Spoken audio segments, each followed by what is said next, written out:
NFL Daily is presented by Manscaped, Harrison, Graham, Tom Downey. Head over to manscaped.com/chat. You can get 20% off plus free shipping off of all of their men's grooming products, including the Lawnmower 3.0. A little bit more on them in a little bit. But Mel Kiper Jr., Tom, has released his first 2021 mock draft, and we're here to break it down. At number 1, no surprises here, Trevor Lawrence heading to the Jacksonville Yeah, we'll Jaguars. focus on some of the surprise picks, and Trevor Lawrence going number 1 is not one of those. You can pretty much write that in pen, folks. It's a done deal. At number 2, Devonta Smith, a player who's been heavily linked to the Miami Dolphins with the number 3 pick.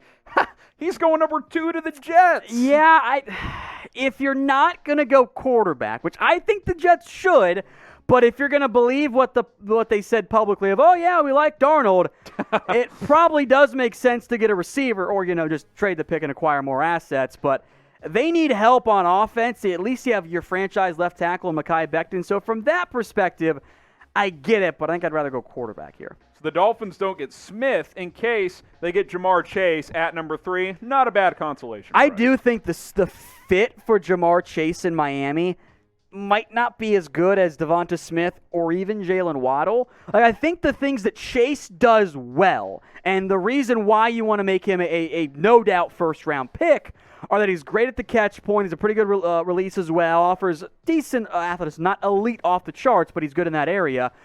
He's coming off a year where he didn't play college football. Yeah. That's going to be a negative for him in the draft process. I like Jamar Chase a lot, but assuming Tua is your quarterback, as good as Chase was the last time we saw him, and he was just as good, if not better, than Devonta Smith, if we're being honest here. He was incredible.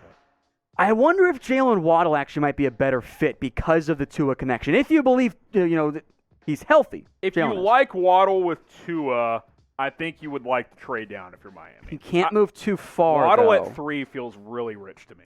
In general, all the receivers at 3 feel a little bit rich, but that's just the nature of this year's draft class. If you take Jamar Chase, I'm not going to complain about it come draft night. You get a weapon for Tua. You're getting a dynamic playmaker who's great at the catch point. He offers you some more downfield ability. I think can give you some slot reps if that's the route you want to go as well. There's no wrong answer when it comes to these great receivers. I think specifically for the Dolphins, though, I actually might rank them Devonta Smith, Jaylen Waddle, then Jamar Chase, but these are all elite prospects. So Mel Kiper has the Dolphins selecting Jamar Chase at number 3 overall, but there's 3 damn good receivers that will likely go in the top 10. Stay tuned. Devonta Smith, we already saw him go. Jaylen Waddle, Jamar Chase. Pick a wide receiver for us. Oh, and while you're at it, subscribe to our Dolphins channel. It's youtube.com/DolphinsNews.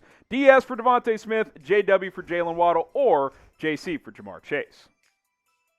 Zach Wilson's next up, the second quarterback off the board. He goes to the Falcons. Yeah, I think the big thing is, Trey Lance doesn't go number 2. That's actually not a hot take. Yeah. That is a view that is held within the NFL by some, not everyone. It's going to be controversial as to who ends up being quarterback 2. But if you want to take a quarterback to city here, I think Wilson does make some sense for Atlanta. This feels like the Mahomes, Watson, which quarterback do teams want? It could go either way.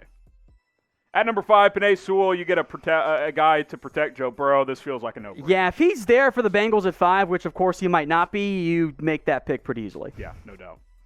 You mentioned him, Jaylen Waddle. He goes number 6 to Philadelphia. I like this pick a lot. He is the receiver who, if I was a defensive coach, I would be most concerned about having to stop. He's electric. He's so dynamic, so deadly with the ball in his hands. And when he and Smith were on the field this past year for Bama before he got hurt, he was out-producing Smith. That's incredible. Keep that in mind. Third quarterback off the board in Mel Kiper's mock draft, Justin Fields to the Detroit Lions at number 7. They might trade up for a quarterback, be it Fields or a Wilson or whomever. I could see Detroit getting whatever they get for Stafford, then packaging that in 7 to move up and go get one. At number 8, another quarterback, Trey Lance to the Carolina Panthers. 4 picks in the top 8. And this feels like a very high possibility. I completely agree. A lot depends on what happens with those teams in terms of other Lance quarterbacks' is the moves. wild card prospect. He is. He's got the arm strength. He's got the athletic ability. He was also in an offense in North Dakota State that didn't ask him to do a lot because they were just better than you. They're a Division I team playing. There were games like he averaged 18 throws in each game. That is ridiculously low at the college football level, even at the FCS level. And a lot of times it was, okay, check it down, scramble, or just go deep ball because we're North Dakota State. We'll run play action. So because he's never played an FBS opponent and has played a handful of NFL guys, he might need a year, which makes him a great fit for Carolina. Trevor Lawrence is clearly QB1. I'd be shocked if he didn't go number 1 to Jacksonville. But then you got these 3 guys. Who's the next guy? Type JF for Justin Fields, type TL for Trey Lance, ZW for Zach Wilson. I think a lot of teams will have different boards from 2 to 4. They absolutely will. Maybe even 5 with Mac Jones. We'll see where he goes. I don't think so. In this mock, probably not, but though. Somebody will. JF for Justin Fields, TL for Trey Lance, ZW for Zach Wilson. Go ahead and weigh in the comments. At number 9 to the Denver Broncos, Micah Parsons. Producer Sam loves this pick. He loves runs our him. Broncos. I think he's a good fit for Denver. There's some concerns with Micah Parsons in terms of just he hasn't played football. There was character stuff at Penn State and maturity questions. But I think in Denver, he's a really strong fit. Rounding out the top 10, Rashawn Slater, Tom, to the Cowboys. I don't mind it if you're worried about Tyron Smith and or Lael Collins. Yep. But if your roster is resembling what it does right now and you pass on both cornerbacks, I don't like that move for Dallas. Kyle Pitts, my favorite player in this draft. Mel Kiper has him going to the New York Giants at number 11. It's interesting because they go, wait, they have Evan Ingram, who was a Pro Bowler. He was not a Pro Bowl caliber player last year. I think Giants fans would agree with me on that one. He had several key drops. And too. Many of them led to interceptions. It was wild. Like, Kyle Pitts, the Giants made a big deal about in their postseason press conference of getting playmakers. Pitts is the best one left by a significant margin. Yeah, I definitely agree with that.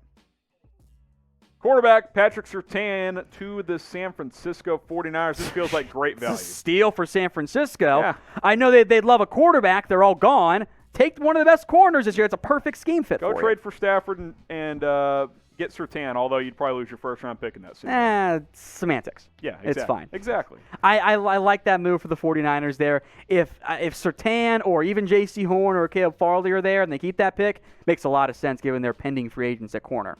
If you want more NFL draft coverage, we are the place for you because we're ramping up our draft coverage. Tom was going to roll out his most recent mock draft today, but then Mel Kiper released one. We were like, okay, we'll look at Kiper's. We'll save Tom's for a week or two soon, from now. I promise you. So stay tuned for that. Subscribe. We're going to have mock drafts probably every week.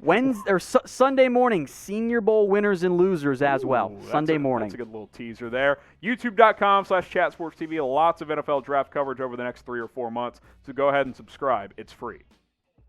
We'll ramp it up a little bit here as we get later into this draft from Mel Kiper. Christian Darrisaw, number 13, good tackle prospect. Justin Herbert, protection guy, check. That feels like a no-brainer. It's literally what I did in my last mock draft. No problems.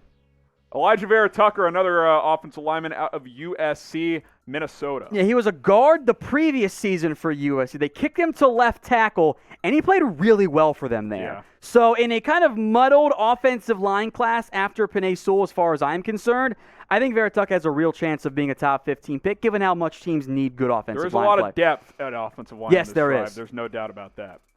How about this, Tom? This is one of the ones that caught my eye. Mac Jones at number 15 overall to the Patriots. 5 quarterbacks in the first half of the first round.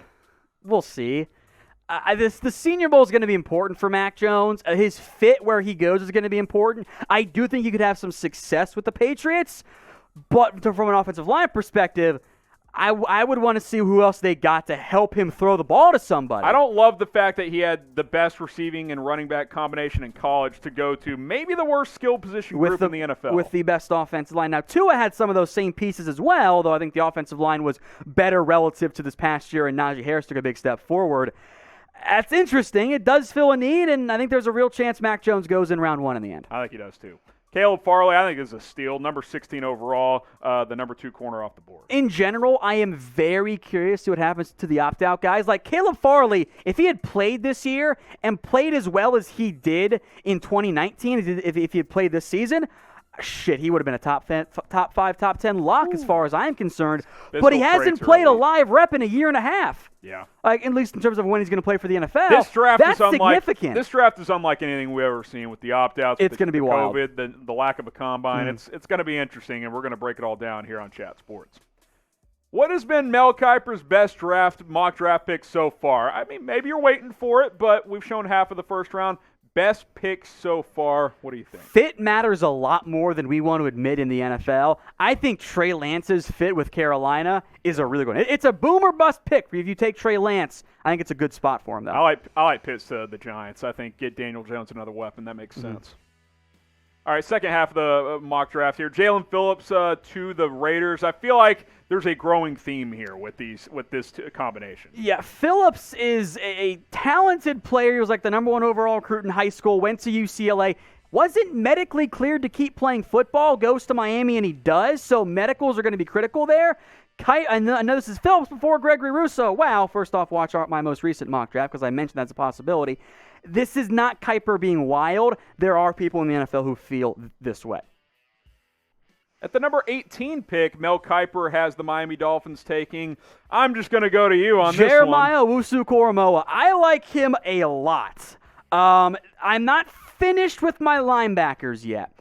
Potential hot take.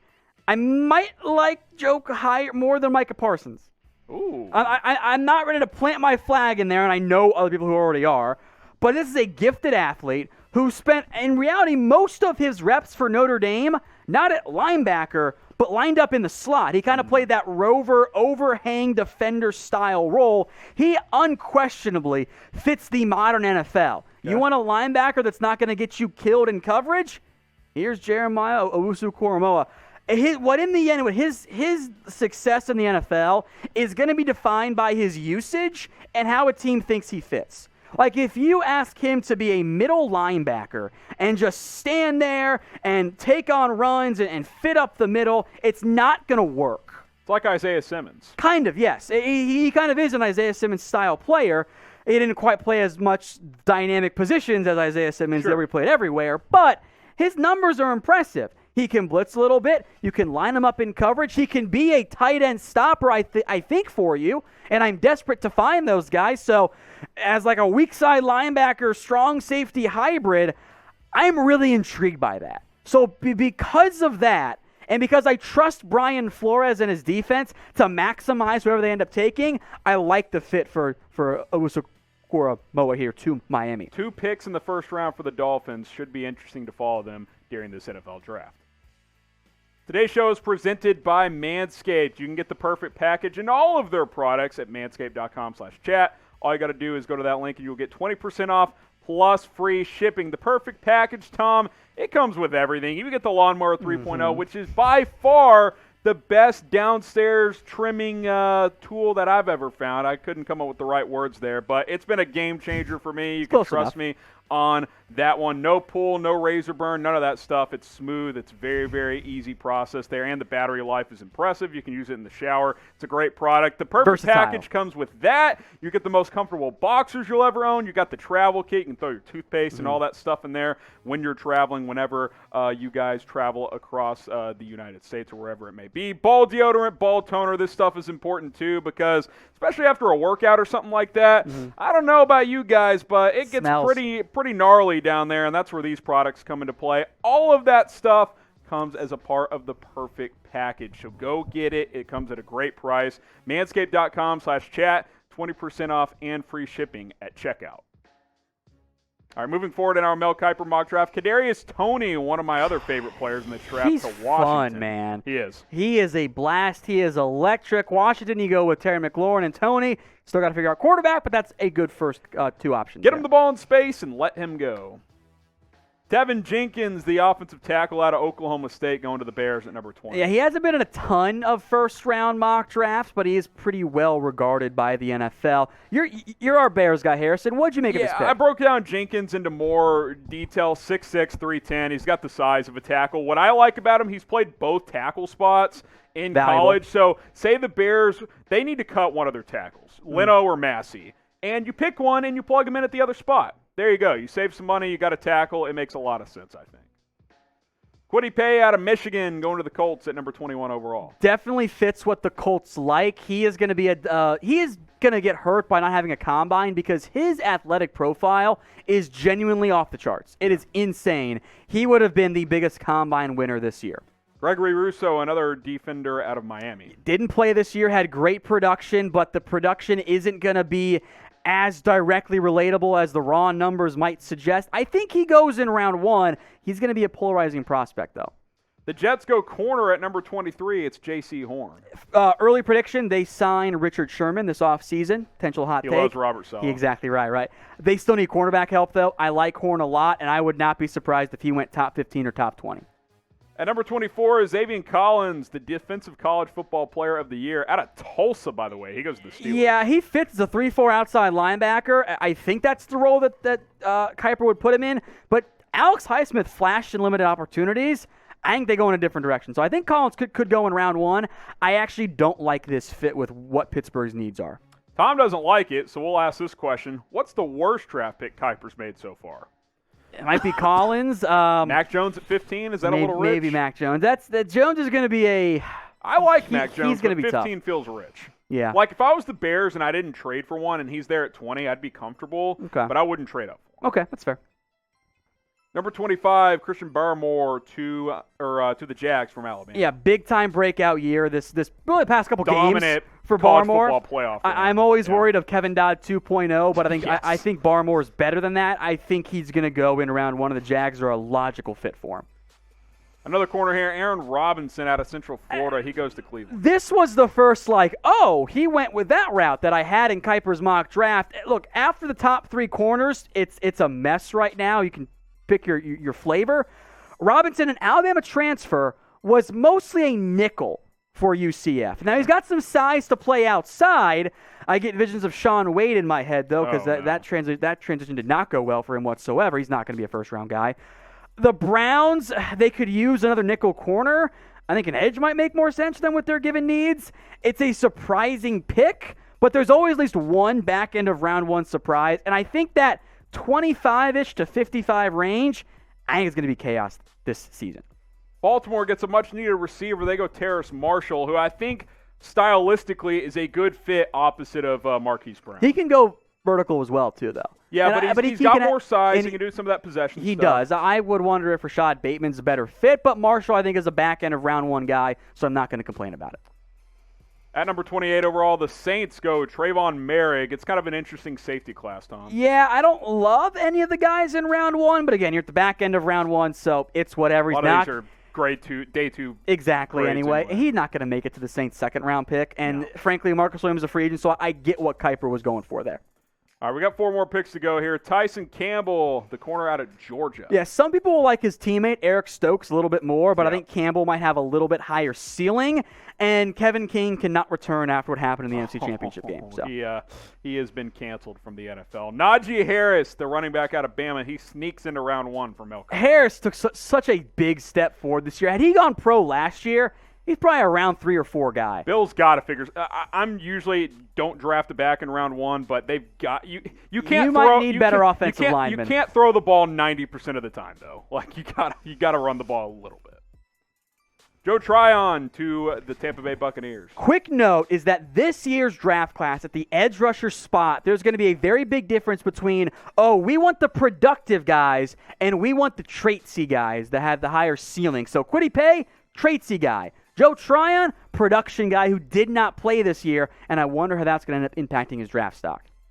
And the final pick from Mel Kiper's first mock draft to the Kansas City Chiefs, Azeez Ojulari. He goes number 32 overall, the edge out of Georgia. What he should have done is put Ojulari to the Bucks and given the Chiefs like Alex Leatherwood or something. Like that would have made more sense. But I like Ojulari a lot. Yeah, I like him as a prospect. The problem is, if you follow the Chiefs close at all, Spags likes big defensive ends, like 255 plus pounds. He's 240, which means he's probably 235 if you're familiar with the draft prospects. Good player, has some versatility. Mm-hmm. I wonder if the Chiefs go tackle in round 1 with Eric Fisher's Achilles injury and Mitchell Schwartz having a back issue. So grade Mel Kiper's mock draft, A, B, C, D, or F. Get your grades in. What are your early takeaways? I think it's actually pretty fine. I'll probably go in the B range. Obviously, this ends up being grade your own team's pick in the mock draft, exactly. Which is totally fine. If you hate who Mel Kiper took, I've seen a lot worse from Kiper. Yeah, so I'm fine with this one. I'm with you. I think it's in the B range. It's solid overall. We wanted to mention this as well. Some notable prospects were left out. I was stunned that Rashad Bateman didn't go round 1, Yeah. but wasn't that productive this year because Tanner Morgan fell off a cliff, then he opted out. Kind of a weird sequence there for him. A few other names as well. Yeah, Joseph Osai, Jason Osai a bit more productive. Oweh's a fantastic athlete, great pressure rates, but didn't record a sack. He still might go round 1. 2 tackles I like, Alex Leatherwood, who could be a guard for some people, and Samuel Cosme as well. Both those guys could sneak into the back end of round 1.